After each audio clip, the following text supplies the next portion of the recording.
একবার এক জঙ্গলে এক চতুর শিয়াল বাস করত। সে বুদ্ধিমান হলেও একটু বেশি চালাক ছিল। খাবারের সন্ধানে প্রতিদিন সে জঙ্গলে ঘুরে বেড়াত।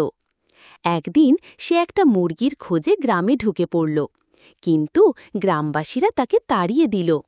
শিয়াল হতাশ হয়ে জঙ্গলে ফিরে এলো। পরদিন সে অন্য কৌশল নিল। একটি বাঘের গর্জনের আওয়াজ রেকর্ড করে জঙ্গলের পাশে চালিয়ে দিল।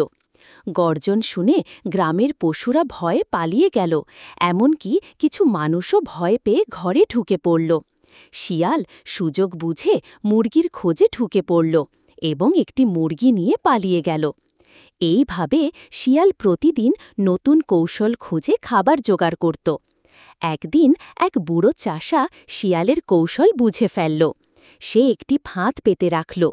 শিয়াল আগের মতোই গ্রামে এলো এবং ফাঁদে পড়ে গেল।